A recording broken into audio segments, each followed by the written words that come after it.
everyone, welcome back.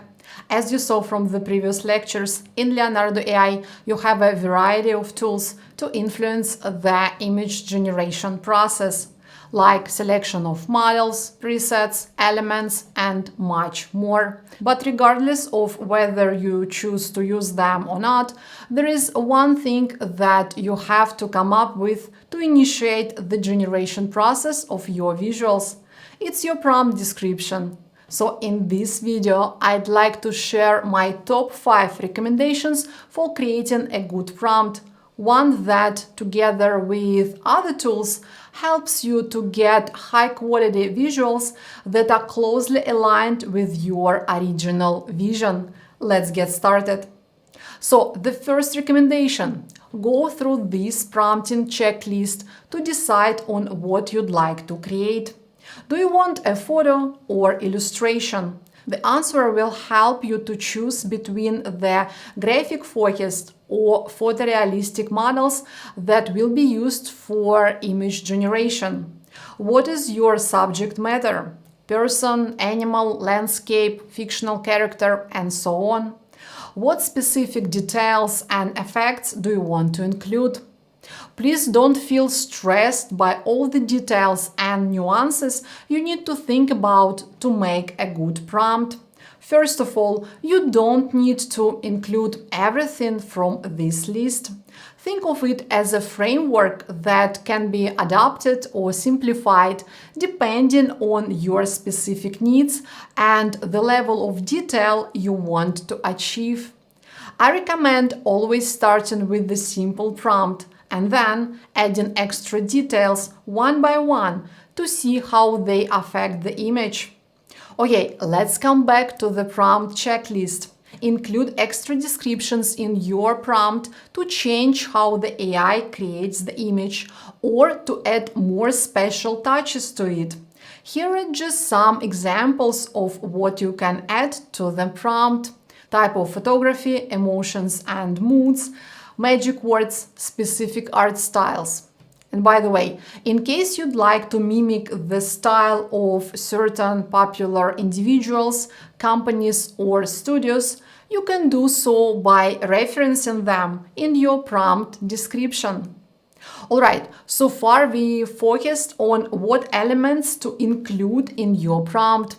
However, please note that apart from the elements themselves, you need to think about the order you place them in a prompt. So the words at the beginning of the prompt have more weight than those at the end. Let's compare these results.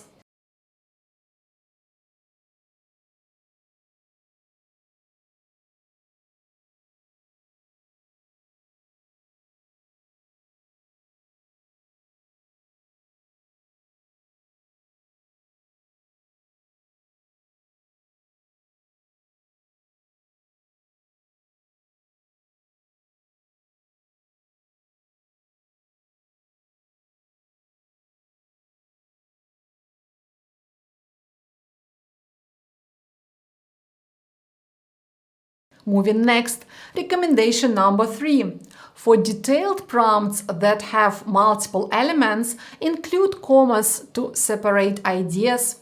This helps the AI model to understand and process each detail better. Recommendation number 4.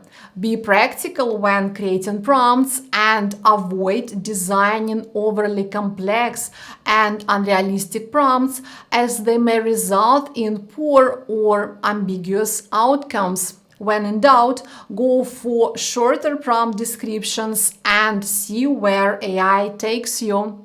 You can always tweak the prompt later on or add additional effects through other tools like elements or reference images. Let's move to recommendation number 5. Remember that you can add negative prompts for the cases when you want to exclude undesired elements from your image, like text, numbers, certain colors, etc. Click on Add Negative Prompt and describe what you'd like to exclude in the negative prompt field. In case you added a negative prompt but are still unsatisfied with the outcome, consider experimenting with changing the model, aspect ratio, presets, and elements. There are other tools available for modifying already generated images, and we are going to cover them in the following sections of the course. Okay, and that's it for the 5 recommendations on how to design your Leonardo AI prompts. As always, let's recap on what we've just learned.